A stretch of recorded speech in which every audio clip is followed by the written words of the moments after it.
大義士に進みたいと思います。まあ、大義士はみんな聞き慣れてるから入ってきやすいだろうなと思うんですけれども、皆さんどっちの顔が好きですか？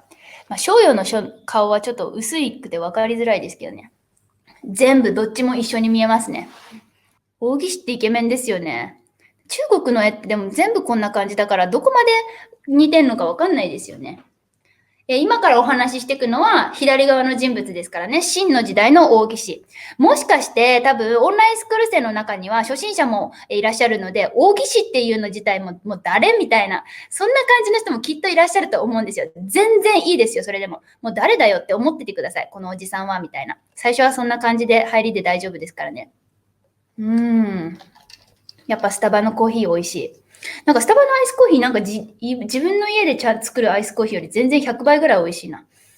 大義士は307年から365年に生きた書家、4世紀に活躍した人物ですね。それでは楽器論を見ていきましょう。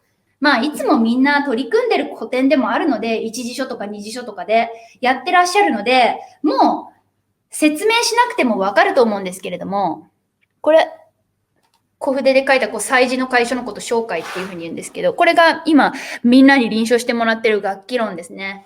やっぱり綺麗ですよね。大義士史上最高峰の楷書だと思います。大義士の楷書っていくつか有名なのがあって、今日全部紹介していきますけれども、一番有名なのはこれですよね。やっぱ楽器論は私一番好きかも、古典の中で。旧請求とか、具世難の孔子平等碑とかいろいろあるけど、やっぱり楽器論いいなって感じですね。今一番ハマってます。で、一般的に私の主観入れずに、一般的にも大義士楷書の中で一番いいっていうふうに言われてますので、これ学んでったら間違いないっていう感じですね。文の内容自体はですね、魏の時代、商鞅が生きてた時代の花崗元っていう人が考えた文章なんですね。内容は戦国時代の将軍、楽器っていう人について、その戦いぶりとか偉大さとかを論じている文章になります。だから私が先月選んだ、なんか殺すとかって入ってたじゃないですか、文字の4字書の中に。なんでここ選んだのって思った方もいると思うんですけど、なんかそういうことですね。戦いぶりを書いてあるので、そういう文字がよく入ってくるっていう感じです。で、日本では楽器論っていうと、実は大義士ってピンとくる方少ないかも。日本だと、光明皇后が臨書した楽器論が超有名なんです。日本の楷書史上最高峰というふうにも言われてますね。光明皇后の楽器論。これは、この大義士の楽器論を臨書したものとして日本中に広まったわけです。奈良時代に。で、光明皇后ってよくよく考えたら、奈良時代の人、701年から760年ぐらいの方なんですけれども、その時代にですよ、光明皇后ですから、女性じゃないですか。聖武天皇の皇后ですからね、女性なわけですね、光明皇后って。女性がですよ、奈良時代に漢文の書を臨書してたんだって思ったら、衝撃じゃないですか？だって奈良時代って平安より前ですからね。平安時代には男で女でっていうのがあって、男の人は漢字しか書いちゃダメとか、女の人はひらがなしか書いちゃダメみたいな変なルールがあったのに、それより前の時代の奈良時代に、女の人が、光明皇后が中国から伝わってきたこういう漢文を臨書してたんですよ。まずそこがちょっと驚きっていうか、歴史が覆されるみたいな、なんて言うんだろう。イメージと違ったなって私自身は思いました。衝撃ですね。で、光明皇后の臨書作品皆さん見たことありますかね？結構日本では評価が高くてですね、日本史上最高の楷書っていうふうにも言われてますよ。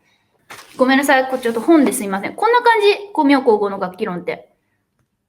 なんか大義士の楽器論臨書したやつなんですけど、全然違いますよね、雰囲気。なんか日本風っていうか、日本人っぽいな、書きぶりがっていう感じがしますね。柔らかな筆使い。まあ女性が書いたっていうのも納得な感じ。はい、こんな感じでございます。まあこれもですね、学ぶ学ばないは皆さん次第なんですけれども、私はやっぱり光明皇后の楽器論ってすごく評価が高くて、本とかも光明皇后の楽器論の方が出回ってはいますが、大義士の楽器論を学ぶことをお勧めします。やっぱなんでかっていうと、一本の線にかける意識っていうのがちょっと違うなと思ってていや、光明皇后も素晴らしいですよ。なんですけど、やっぱ最初学ぶんだったら大義士の楽器論にしてくださいっていうのが私のおすすめです。私の主観ですけどね。っていうところですね。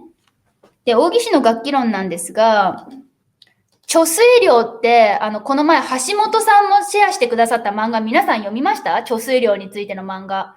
貯水量ってあんな、優しい解消を書く方なのに、芯がこんなに強かったんだって皆さんこうコメント欄でやり取りされてましたよね。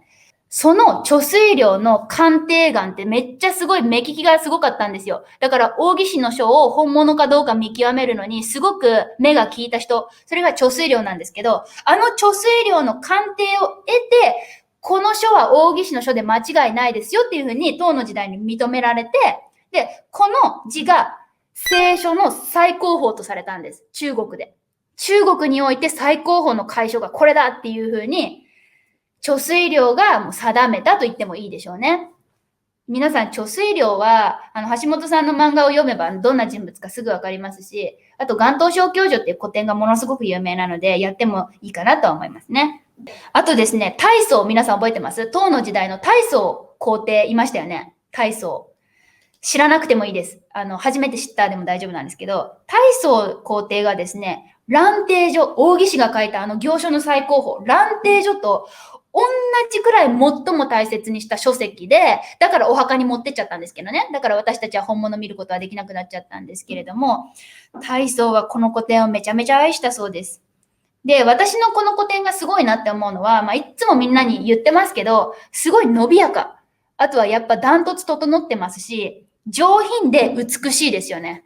この3つ、伸びやか、整ってる、上品、この3つ兼ね備えて楷書書くのって超至難の技で、臨書超難しいと思うんですけど、これを再現することをとことん突き詰めて、皆さんも1年ぐらいですね、楽器論突き詰めたら相当楷書上手くなってるはずなんで、みんなで1年間楽器論頑張りましょう。毎月の課題で。毎月毎月楽器論取り組みまくる。そしたら多分ね、私たち1年ですごいことになってると思うんで、みんなでちょっとやりましょうっていう感じですね。はい、楽器論終了。ここまで質問ないでしょうか？大丈夫ですかね？いつもやってる資料なんで。